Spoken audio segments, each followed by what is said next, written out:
Okay. Well, hello, Lisa. Welcome back. Hi, Michelle. How are you? I'm great. I'm so glad that we can have this conversation today for caregivers. Me too. There's so many topics to cover, but I'm happy to contribute with some tips and tricks to make life a little easier for caregivers and those that they're caring for. So, Would you mind just reintroducing yourself and what your background is? not at all. Hi everyone.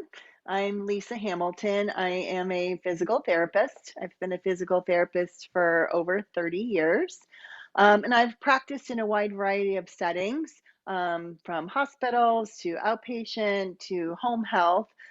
So I've had a lot of experience kind of seeing how people live and move around and interacting with caregivers who are caring for their loved ones, maybe in their own home or maybe Mhm. in their loved one's home, or maybe it's even as a caregiver in a assisted living or facility. So hope I can bring some of that knowledge to life to give you some practical tips to make life a little easier and safer.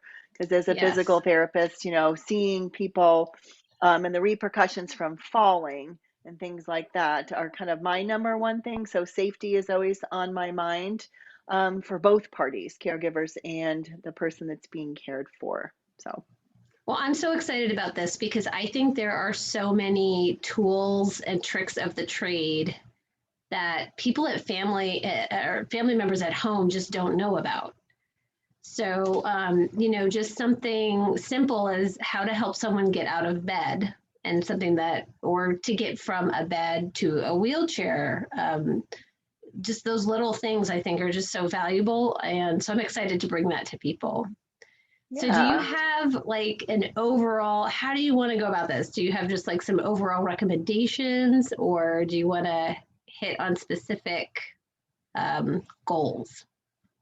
I would like to talk about just some overall recommendations. I have kind of my top tips and tricks, and Great. then maybe we can talk even by room or activity of what some things to think about. And then I want to finish up with talking a little more about technology and how to use technology to make everybody's life a little easier and more engaging, even if you think you hate technology. So. Yeah. Oh my gosh, this is going to be so juicy. So much information. Yay. Yeah. Okay. So So I overall, have a few props here to show, but I'm going to show you my number one safety thing, and it looks like this.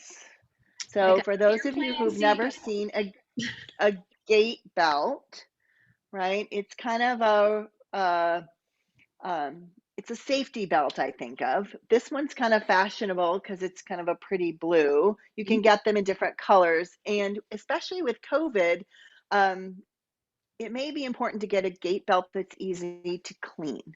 And so this one is kind of a webbing strap. They make ones that are vinyl, and those are just easy to wipe down with a disinfectant or a wipe or something like that. So I really like those, especially if you're using them with multiple people or if multiple people are using them to assist a person. So I think a gait belt for me is, as a therapist and as a caregiver too, is one of the most important things because it can be so helpful in so many ways. So namely, like getting in and out of a chair. You talked about out of bed and out of a chair. And Mhm. as people get older and if they are weaker, maybe they're less able and less safe or stable of getting up and getting moving.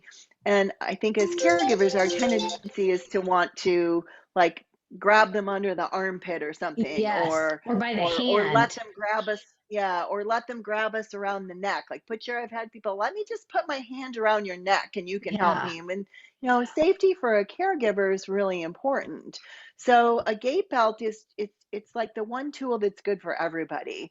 Um, so you would put a gait belt on somebody kind of around their waist, and it should be kind of snug because you want it to be kind of, it's a safety belt, and so it should feel like it's doing something, Hmm. and not slide up and down. So, like for instance, if you're helping somebody to get up and out of a chair, instead of grabbing by their hand or by their arm or letting them grab around your neck, you can get a hand on the gait belt and just assist kind of from their center of gravity.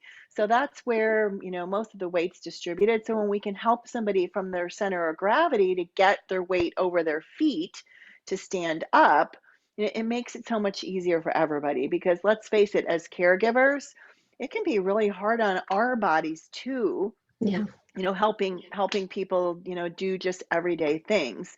And for a patient or for your loved one, it's really nice to have that security where somebody's not, grabbing onto your limbs or your hand or things like that. To just have a kind of little extra hand around your waist. So I love gait belts. I think everybody should have one. There's lots of other uses for gait belts, which we can talk about, but it's good for getting up and down. It's good for getting out of bed. And if you have somebody who maybe is a little unsteady with walking, um, I put it on people while I'm walking beside them because, again, you want their limbs to be free to hang onto a cane or a walker, or maybe they're using their arms for balance. And so you want to be able to have a good hand maybe on the gait belt, or I should say a light hand on the gait belt in case Hmm. it's needed. Yeah, So so does it that's matter my if like. you're reaching from above the strap or under the strap? Yeah, that's a really good question. So, I would reach from under the strap, right? Because you're not pulling up on it. You want to kind of get your hand, underneath the strap if it's on somebody, Hmm. so you can have a good hold on it. And Okay. again, we're not trying to pull somebody. It's just for a guidance, right? It's just a safety strap for guidance. And it also then, as a caregiver, forces you to use your good body mechanics to help people, get out of bed or when you're walking and things like that. So, I'd love to add that I think for people that are nonverbal, so maybe they are not responding to cues, verbal cues as well, a gait belt can be really helpful in starting the momentum of the action. So when you put the gait belt yes. around and then you have that gentle like lift from under the strap, then they're able to Yeah. say, oh, okay, I'm standing up now. Right. Right. And now this isn't equipment related, but getting out of a chair or on and off the toilet is probably one of the biggest things I see people struggle with. Mm, And so, yeah, as a caregiver, if you can cue somebody, to really get their weight forward over their feet, and sometimes that little, lift through the gait belt can just unweight the hips enough off the surface to get momentum to bring them over their feet to come up to standing. great. Um, I have had some people come with some resistance to wearing a gait belt because Hmm. they tend to be, some of them tend to be bulky. So my advice is if you want to impress the person you're caregiving, ask their opinion, let them pick a color. Mm, Maybe it's just a black patent leather or vinyl, and that is a little looks a little nicer if you're yes. fashion your gait belt. So And you don't have to wear it all the time like you would a yeah, pants belt. It's just literally for the action that you're trying to accomplish. And then you just take it off. yeah, Yeah. Okay. yes. All And I right. keep them handy, I keep them handy, keep them nearby so when you need them. And, it's a learning process for both parties to really understand and feel the benefit that it's helpful for Great. So good. everyone. Yeah. Yeah. So you and I talked last time just about safety things like moving rugs and making sure lighting is good. Hmm. Thinking about any tripping hazards or clutter, especially if you're using an assistive device. And so I wanted to talk a little bit about assistive devices, namely if you have a walker, especially the walkers that have four wheels on them and the handbrakes. So those can be great because they're easy to maneuver, but they also can be a little squirrely, I'll say. And so Okay. sometimes they can get away from people. And so a strategy I use, especially if it has a seat or a little basket under the seat, is I put stuff in it that has some weight to it. So maybe it's canned goods or a bag of rice or something like that. It just gives it a little more stability. It Hmm. also, if somebody's using that, puts a little more load into the walker, and it can be kind of a workout to have to push this walker with a little bit of weight in it, because sometimes because they're so mobile, they're also a little unsafe and again, squirrely is the best word I could describe for that. So think about adding a little bit of weight to a walker for kind of that double benefit of a little exercise plus a little more stability. I literally would have never thought of that. Or have never thought of that as a caregiver. That's It, awesome. it it's a good trick. It's a good trick. Yeah. So um, bathrooms tend to be the biggest concern or one of the biggest concerns because I mean, let's face it, you've got water and slippery surfaces. Mm-hmm. And if you have Yep. somebody you're caregiving for, it makes it really challenging. So that's where that vinyl gate belt can come in handy because it Okay. can go in the shower. Okay, So, good. right. Yeah, so that's a good thing. So just some, equipment things to think about and safety for the bathroom, making sure that any bath mats have grippy things on the bottom so they're not rugs sliding around. Um, I'm a big fan of bath benches and bath chairs, especially if you have a bathtub that you need to kind of get your legs over. Mm, Another use of a gait belt is you can use it almost like an assist for a leg, looping it around a foot, and then your loved one can lift their own leg with the assist of the gait belt. So okay. multi uses for that. And just anything, in a shower or bath area that can make it easier for both of you. Things like long handled reachers or liquid soap or, towels that are close by so nobody has to, reach too far or step with wet feet or something like that. So, a lot of problem solving can go into just making the bathroom a whole lot better and safer experience. Because in my experience, as people get older, they get more fearful of the bathroom because there's Yeah, so many things that can happen, and that can lead to maybe not showering for many days because of that fear. And so right. just kind of making it as safe and comfortable as possible can help encourage participation in that too. So do we need a prescription from our doctors to get those bath benches or chairs? Do you know if Medicare pays for those types of things or how does that You know work? what, that's a really good question, Michelle, and it is really dependent on your insurance. Okay. There is some benefit through Medicare for some durable medical equipment or DME as we call it. So Okay. it's really, it certainly doesn't hurt to get a prescription. Keep track of your receipts if you end up paying out of pocket for it, and then you can compile those from a tax purpose. Um, so, bath equipment tends to not be covered by Medicare in my experience. Things that are mobility devices like a walker, wheelchair, some of that. But there's rules and guidelines around that too. Like you can only get one every so many years and things like that. So it's really important to check your insurance benefits. Okay. So yeah, so even for instance, that's a really good point. Like if you have Medicare pay for a walker and then next year you needed a wheelchair, they may not pay for that wheelchair because you already got a device. I know it seems crazy, Right. but that's why I like to guide people to if it's in your budget and you can afford to pay for some of the smaller equipment and just keep your receipts, that Okay. maybe save that insurance budget for something that would be more of an out of pocket burden.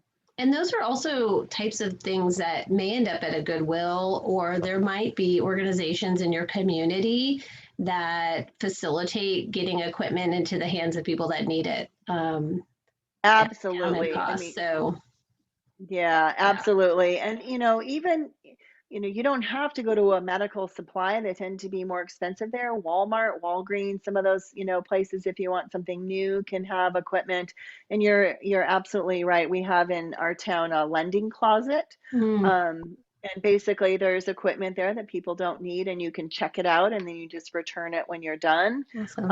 But Craigslist, looking through, any network that you have for aging services, they may be able to point people in the right direction to just borrow this equipment. So that's a really good point. Great. Yeah, excellent point. Yeah. So So good. make your bathroom safe for everybody. Um, things like I'm a fan of poles. So poles are a piece of durable medical equipment, or here's a little hack for you. You can go to Home Depot and you can get a floor to ceiling pole that's like a tension pole, and they use Okay. them in the construction business all the time. Um, And those are really good because they can be mounted from the floor to the ceiling with tension, and they're strong enough so if somebody just needs a little extra hand to pull up on coming out of a chair or something, nearby, and they're a little more portable. That's a great hack that you can put in your house and not have to, permanently install something. So I I'm like those in the shower too. Yeah. I'm picturing something like the rack I have in my shower with the little baskets on it, with but it's on a pole. It's on a pole, right? Yeah. And actually where the top and the bottom, where it goes Yes. into the floor or the ceiling is a more like a plate. So it spreads the surface area out a little bit more to make it more stable Okay. and both surfaces. So look for those at Home Depot because that's a Okay. really less expensive way to get a pole that's helpful to come um, from sit to stand and some other things. So And you I, can I use those like in those quite in a lot. other rooms of the house. Absolutely. It's not Yeah. something that you would wanna, like, move it around, like, every day, but they're inexpensive enough that you could have many of them in Hmm. different places depending on what the need is, and then they're certainly a little more adjustable than mounting something, directly to your ceiling and your floor. So I'm a Great. big fan of those. Yeah. Gosh, technology. Should we talk about Yeah. Let's technology? talk about technology. Yeah. Yeah, so technology tends to be something that a lot of older people are really afraid of. They're afraid they're going to mess it up, is my experience. And Hmm. so I'm a big fan of any technology that can be voice activated. Okay. And there may be a little training. So, Alexa, I don't have Alexa in here, else she'd Yeah, I be don't have one talking to either. us. Right? So Alexa is a really great gadget because it can run the lights, it can run radio, it can turn your TV on. So there's a lot of things that can be helpful in that way in order to get rid of remote controls or, as a safety feature, if somebody wants to, turn a light on or turn a TV on and they have to get up to do that and maybe they are not as safe doing that, just a voice activated control can be really helpful. Okay. So I would encourage people to experiment with those. There's a little bit of learning curve, certainly, of how to talk to these electronic devices, but even things like a cell phone, for someone with low vision that can't see to dial the numbers, if you have a cell phone that has voice activated, like I'm not going to say her name because she'll start turning around. SIRI, Yes. to dial people, right, loved ones and things like that, or even in an emergency, they can be used. Yeah. So yeah.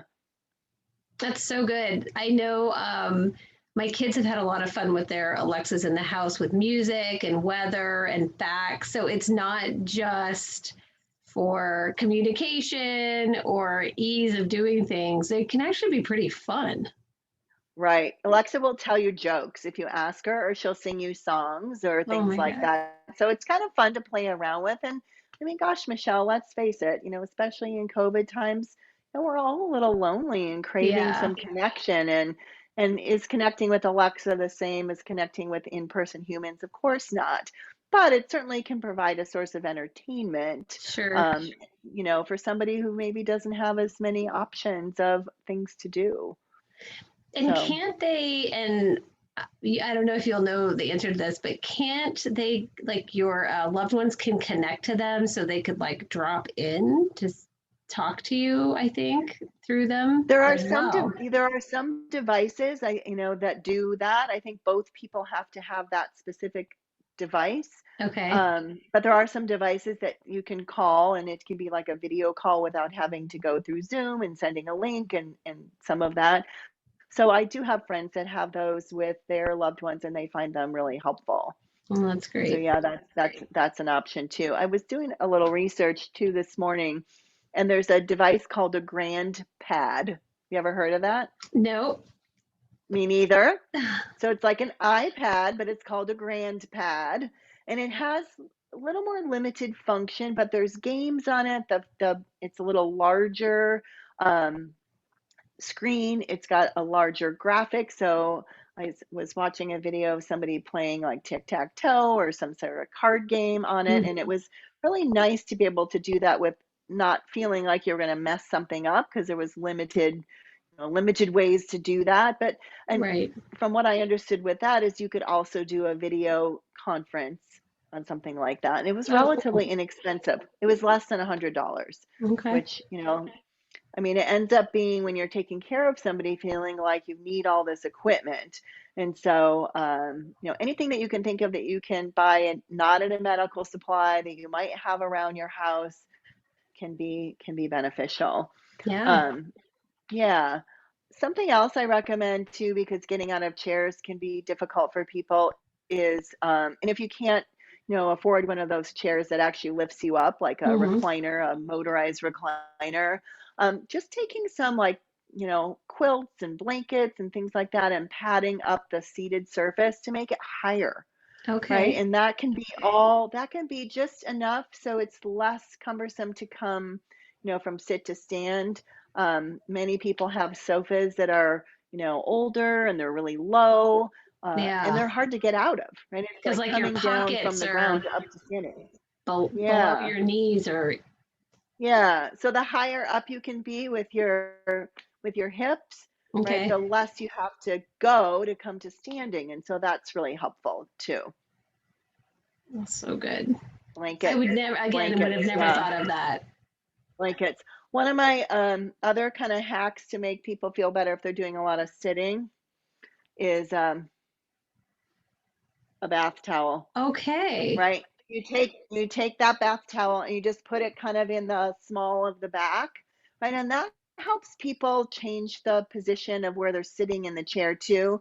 Because sometimes as people get older too, they tend to sit with like a little slumped and rounded, and that can put a lot of pressure on kind of the bony parts of their bottom, which if Hmm. you're sitting a lot, that can be a big problem, having some skin breakdown and pressure areas. And so by just taking a towel roll and putting behind, it shifts the weight off of the sit bones just a little bit. It also gives a little better posture and can feel good to have that support in the low back. So that's don't go out and buy a fancy lumbar roll. You can just take a bath towel, put some duct tape around it if you want to keep it rolled up, and just use it that way. So that's a really nice thing to consider as well. I feel like I could use one of those at work. Now that you're saying that, I feel like I'm Right? not, my posture isn't as good as it could be. Yeah, yeah, yes, yes. You don't have to, you can be any age to use a towel as the Yeah. lumbar support roll. There's no age limit on that one, Yeah. certainly. Yeah.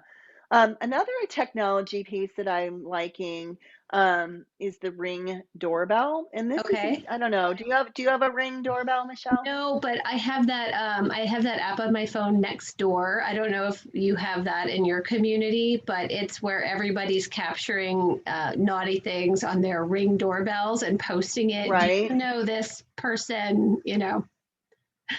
right. That's all I know about. Yeah, what I like about the Ring doorbell too is like if like say you have a loved one who's you're caregiving for, but there are times when you have to go out Mhm. or they're home alone for a period, right? And I think some of this is this idea that, do we have to answer the door every time somebody rings it?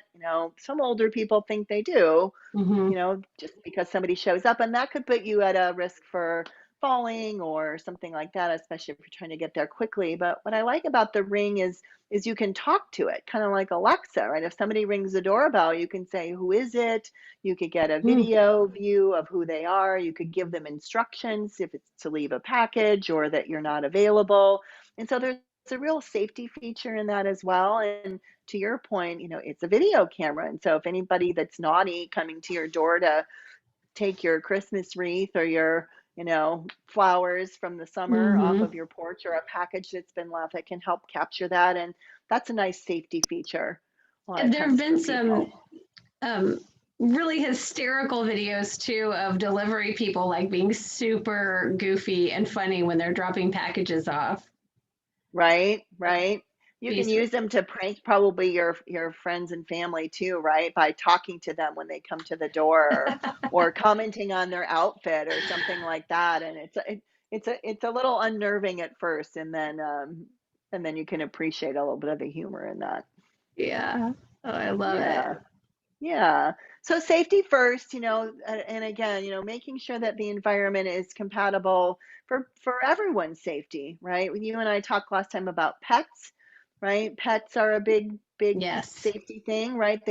I love pets and I love my pets, and they also get underfoot and in the way and can be a hazard. So, just thinking about all the things in somebody's household without having to change everything, just to make life a little bit easier, for both parties.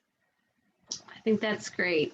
I think this has been Yeah. so valuable. I think there you brought up some things that I had never thought of as a caregiver or even in the business. So I think that Well, that's people will that's why we're having these conversations. I want to thank you for, inviting me to do this and for just allowing, this information to get out there to make people's lives a little easier. I mean, let's face it, caregiving is tough work, it is. both physically and emotionally, and it's hard on everyone. And so if we can make things just a little bit easier, why not?